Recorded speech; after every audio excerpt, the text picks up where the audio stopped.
आज हम बात करेंगे डेंसिटी ऑफ स्टेट्स के बारे में, अवस्था फलन के बारे में। वही solid state physics paper first का 3rd यूनिट चल रहा है। ऊर्जा बैंड, जिसके बारे में आप ऑलरेडी केमिस्ट्री और फिजिक्स में पढ़ चुके हैं। किसी ठोस पदार्थ में परमाणुओं की संख्या अत्यधिक होने के कारण इलेक्ट्रॉनों के ऊर्जा स्तर एक परास में वितरित होते हैं, एक रेंज में वितरित होते हैं, जिन्हें ऊर्जा बैंड कहते हैं। यदि किसी पदार्थ में n फ्री इलेक्ट्रॉन है या मुक्त इलेक्ट्रॉन है तो n अनुमत यानी अलाउड ऊर्जा स्तर एनर्जी लेवल प्राप्त होते हैं, जिनके मध्य पदार्थ की प्रकृति के अनुसार ऊर्जा अंतराल पाया जाता है। इलेक्ट्रॉनों के लिए अनुमत ऊर्जा स्तरों की संख्या ज्ञात करने के लिए अवस्था घनत्व परिभाषित किया जाता है, जिसको हम डिराइव करने जा रहे हैं। ऊर्जा E तथा E+dE के मध्य प्रति एकांक आयतन में उपस्थित अवस्थाओं की संख्या को अगर GE/dE से लिखा जाए तो समरफील्ड के अनुसार पदार्थ में मुक्त इलेक्ट्रॉन का व्यवहार किसी विभव बॉक्स द्वारा परिबद्ध कणों की भांति होता है। जैसा कि आपने last year BSc second year में क्वांटम मैकेनिक्स के अंदर पार्टिकल इन 1 डायमेंशनल बॉक्स और पार्टिकल इन 3 डायमेंशनल बॉक्स पढ़ा होगा, और वहाँ पर आपने उसके एनर्जी लेवल्स या आपने आइगन वैल्यू और आइगन फंक्शन निकाले होंगे। तो उसी की यहाँ पे चर्चा दोबारा हम कर रहे हैं। माना L लंबाई का एक 1 डायमेंशनल बॉक्स है और उसमें उपस्थित कणों की ऊर्जा En = n²h²/8ml², where n = 1 2 3 and so on. चूँकि ठोस पदार्थ का व्यवहार मुक्त इलेक्ट्रॉन्स के लिए अब 3D है, ठोस तो 3D होगा, तो हम 3 डायमेंशनल बॉक्स की बात करेंगे और उसके लिए एनर्जी लेवल्स या एनर्जी आइगन वैल्यूज En या E can be written as h²/8ml²। चूँकि 3D है तो n की जगह हम लिखेंगे nx² + ny² + nz²। यहाँ nx, ny, nz का एक पर्टिकुलर सेट या जिसे समुच्चय बोलेंगे, वह एक ऊर्जा अवस्था को बताएगा। फॉर एग्जांपल, जैसा लास्ट ईयर क्वांटम मैकेनिक्स में चर्चा की होगी, 100 या 010 या 001, इसी तरह से बहुत सारे कॉम्बिनेशंस बनेंगे। अब h²/8ml² एक पर्टिकुलर बॉक्स के लिए कांस्टेंट है, तो लेट इट बी E0, तो फिर En can be written as E0 × nx² + ny² + nz²। That is to say E0 × r², where r² = nx² + ny² + nz²। ये समीकरण 4 जो है वो एक स्फीयर या गोले की समीकरण है जिसकी त्रिज्या r है और nx, ny, nz 3 mutually perpendicular axis है। चूँकि nx, ny, nz के केवल पॉजिटिव वैल्यू ही पॉसिबल है, इसलिए r त्रिज्या के गोले के 1/8वें भाग में ही जो प्राप्त होंगे इलेक्ट्रॉन। तो कैसे, वो डायग्राम थोड़ा सा आगे चला गया है। ये देखिए डायग्राम आप, ये nx, ny, nz है जिसमें r त्रिज्या का गोला दिखाया गया है और उसका जो 1/8 पोर्शन है, क्योंकि गोला 3D है तो 4 सामने के 4 पीछे के, तो 8 पार्ट हो जाएंगे। तो उसमें एक गोलीय शेल दिखाया हुआ है जिसकी त्रिज्या r है, और ये जो उसके पास में दूसरी त्रिज्या है वो dr है, यानी एक तो r पे लिया है और दूसरा हमने r + dr पे लिया है, और एक की एनर्जी E है तो दूसरे की E + dE हो जाएगी। तो इसकी हम आगे चर्चा दोबारा करेंगे। ऊर्जा परास E तथा E+dE के मध्य उपस्थित अनुमत ऊर्जा आइगन मान, जिसे हम Ne से लिखेंगे, त्रिज्या r तथा r + dr गोलीय कोशों के मध्य उपस्थित आयतन का 1/8वां भाग होंगे, जैसा मैंने अभी थोड़ी देर पहले आपको बताया। इस ऊर्जा परास E तथा E+dE के मध्य ऊर्जा अवस्थाओं की संख्या, जिसको हमने NE/dE से लिखा है, = इस गोलीय कोश का आयतन क्या होगा, 4πr², तो एरिया हो गया, और एक डायमेंशन dr से यानी उसकी गोलीय कोश की मोटाई से गुणा कर दिया तो ये 3D बन गया, यानी वॉल्यूम आ गया। तो वॉल्यूम आ गया 4πr² dr, और हमारा जो पॉजिटिव वैल्यूज है nx, ny, nz की, वो सिर्फ 1/8 भाग में ही होगी। So 1/8 of this volume becomes 1/2 pi r square d r. चूंकि प्रत्येक ऊर्जा स्तर के संगत इलेक्ट्रॉनों की दो प्रचक्रण अवस्थाएं होती है, जैसा कि आपने क्वांटम मैकेनिक्स में पढ़ा है, इलेक्ट्रॉन की दो स्पिन होती है, स्पिन अप और स्पिन डाउन। और आपने पाउलीज एक्सक्लूजन प्रिंसिपल भी पढ़ा होगा कि किसी भी पर्टिकुलर ऊर्जा स्तर में सभी समान क्वांटम नंबर वाले इलेक्ट्रॉन नहीं रह सकते, एटलीस्ट एक क्वांटम नंबर डिफरेंट होना चाहिए जो कि स्पिन भी हो सकता है। तो इसलिए 2 से गुणा करें ताकि दोनों अवस्थाएं कवर हो जाए, तो हमारे पास NEDE आ जाएगा 2 × half pi r square d r, that is pi r square d r, which will take equation number 6। चूँकि E = E0 × आर स्क्वायर, जो थोड़ी देर पहले हमने इक्वेशन निकाला, तो उससे हम R का मान निकाल सकते हैं E/E0, और इसको अगर हम डिफरेंशिएट करें तो DE = 2 E0 R dr, और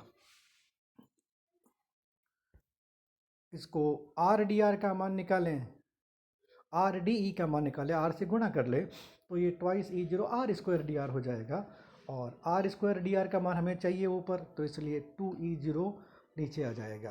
तो therefore r square d r = r का मान ऊपर से रखें √E/E0, और 1/2 E0 ऑलरेडी है और DE हो जाएगा। तो हमारे पास आर स्क्वायर डी आर का मान आ जाएगा 1/2 √E/E0³ DE, that will take equation number 7। और ये मान अगर हम रखें समीकरण 6 और 7 में, तो NEDE जो ऊर्जा अवस्थाओं की संख्या है एनर्जी परास E और E+DE में = पाई × हाफ √E/E0³ DE, और E0 इज h² / 8ml²। तो ये मान अगर हम रखेंगे तो हमारे पास इक्वेशन आ जाएगी NEDE = π/2 × 8ml²/h² ⁵ √E/DE। देयरफॉर प्रति एकांक आयतन में उपस्थित ऊर्जा अवस्थाओं की संख्या या अवस्था घनत्व, जिसको हमने शुरू में GeDE से लिखा है, तो अगर L लंबाई का एक ठोस है तो उसका वॉल्यूम क्या हो जाएगा, अगर हम क्यूबिक ठोस ले लें तो वॉल्यूम L³ हो जाएगा, तो L³ से डिवाइड आ जाएगा, तो हमारे पास इक्वेशन आ जाएगी GeDE = π/2 8m/h² ⁵ क्योंकि L³ ऊपर नीचे कट जाएगा √E/DE। अब यदि हम NE का E के साथ में और GE का E के साथ में ग्राफ खींचें, तो ये चित्र और 1 और 2 के अनुसार होंगे। तो चित्र 1 में देखिएगा, NE का E के साथ ग्राफ खींचा गया है। एक तो T = 0 K पे, तो जो एनर्जी आ रही है वो फर्मी लेवल EF तक आ रही है, और जब T > 0 होता है तो जो ऊर्जा अवस्थाएं हैं वो फर्मी लेवल से ऊपर भी यानी EF से आगे भी चली जाती है। इसी तरह से GeDE का मान खींचें E के साथ, तो ये ग्राफ चित्र अनुसार आएगा, जिसमें E और E+DE यानी जो स्ट्रिप दिखा रखी है वो DE मोटाई की है, तो उसमें ऊर्जा अवस्थाओं की संख्या इस शेडेड एरिया में दिखाई गई है। Now we move to what is Fermi energy and what is Fermi-Dirac energy distribution function। प्रत्येक ठोस पदार्थ में मुक्त इलेक्ट्रॉन के अनुसार ऊर्जा स्तर कुछ इलेक्ट्रॉन वोल्ट की ऊर्जा परास में उपलब्ध होते हैं। इसको मैंने पॉइंट वाइज एक्सप्लेन करने की कोशिश की है। और पाउली एक्सक्लूजन प्रिंसिपल या पाउली अपवर्जन नियम के अनुसार प्रत्येक ऊर्जा स्तर में विपरीत प्रचक्रण यानी स्पिन वाले अधिकतम 2 इलेक्ट्रॉन हो सकते हैं। परम शून्य ताप 0 K पर विपरीत प्रचक्रण तथा न्यूनतम ऊर्जा वाले इलेक्ट्रॉन न्यूनतम उपलब्ध ऊर्जा स्तर में होंगे। इस प्रकार अगले 2 विपरीत प्रचक्रण वाले ऊर्जा इलेक्ट्रॉन्स अगले ऊर्जा स्तर में होंगे। परम शून्य ताप पर इलेक्ट्रॉन द्वारा प्राप्त उच्चतम ऊर्जा स्तर फर्मी ऊर्जा स्तर कहलाता है, जिसको डायग्राम में EF से दिखाया गया है, और इसके संगत जो ऊर्जा है वो फर्मी ऊर्जा कहलाती है। इस प्रकार परम शून्य ताप पर फर्मी ऊर्जा स्तर से ऊपर के ऊर्जा स्तर रिक्त होते हैं और उससे कम के यानी उसके नीचे के सारे ऊर्जा स्तर भरे होते हैं। लेकिन अगर हम T > 0 K की बात करें तो इलेक्ट्रॉन कुछ थर्मल एनर्जी एक्वायर करके फर्मी ऊर्जा स्तर से ऊपर के ऊर्जा स्तरों में भी पहुंच जाते हैं, जैसा कि चित्र 1 में दिखाया गया है। ऊष्मीय साम्य अवस्था में जब थर्मल इक्विलिब्रियम आ जाएगा, विभिन्न ऊर्जा स्तरों में इलेक्ट्रॉन्स का वितरण फर्मी डिराक वितरण फलन द्वारा दिया जाता है। अतः किसी ताप T पर, या अपने सेकेंड ईयर में फर्स्ट पेपर में पढ़ा होगा, ताप T पर इलेक्ट्रॉन्स की E ऊर्जा स्तर में होने की जो प्रायिकता है Fe is equal to 1/1 plus e to the power E minus EF by KT, और 1 माइनस करें तो ये बोस आइंस्टीन स्टैटिस्टिक्स का फंक्शन हो जाता है, that you have already read in BSc second year, where EF is of course Fermi energy and K is Boltzmann constant. तो अगर हम Fe का ग्राफ खींचे E के साथ में तो ये चित्र में दिखाया गया है। T is equal to 0K पे मैक्सिमम वैल्यू 1 है और 0.5 वैल्यू एक पर्टिकुलर वैल्यू पे आती है EF, और उसके बाद में फिर E का मान घटने लगता है। तो let us discuss the special cases. If T is equal to 0K, T 0K है और E लेस देन EF, यानी जो ऊर्जा है इलेक्ट्रॉन्स की वो फर्मी ऊर्जा से कम है, तो उस केस में समीकरण 1 Fe is equal to 1/1 plus e to the power minus infinity हो जाएगा, और e to the power minus infinity is always 0, so we are left with 1, जैसा कि चित्र में दिखाया गया है। T इज इक्वल टू 0 पे 1 दिखाया गया है, और ऊर्जा अधिकतम क्या है, EF तक है, EF नहीं है। अतः परम शून्य ताप पर फर्मी ऊर्जा स्तर से निचले ऊर्जा स्तर, क्योंकि E लेस देन EF लिया गया है, सारे के सारे बड़े होते हैं। Now if T is equal to 0 and E is greater than EF, तो इस केस में समीकरण 1 से T नीचे 0 होने से एक्सपोनेंशियल इन्फिनिटी बन जाएगा, e to the power infinity, और e to the power infinity infinity होता है तो Fe का मान 0 हो जाएगा। तो Fe का मान क्या हो जाएगा, 0 हो जाएगा। तो तेजी से ये एक्सपोनेंशियली घटते घटते 0 हो जाएगा। इसका मतलब क्या हुआ कि परम शून्य ताप पर फर्मी ऊर्जा स्तर से ऊपर के यानी E ग्रेटर देन EF के ऊर्जा स्तर सारे के सारे अनफिल्ड होंगे या रिक्त होंगे। Now we switch over to the third case. If T is greater than 0K and E is equal to EF, अब फर्मी लेवल की बात करते हैं, तो E is equal to EF होने से exponential e to the power 0 हो जाएगा, तो e टू द पावर 1 हो जाएगा, तो हाफ बच जाएगा, जिसको डायग्राम में 0.5 से दिखाया गया है। तो परम शून्य ताप से अधिक ताप पर अधिष्ठान प्रायिकता, जिसे कहते हैं probability of occupation of energy level, 1/2 या 50% होगी।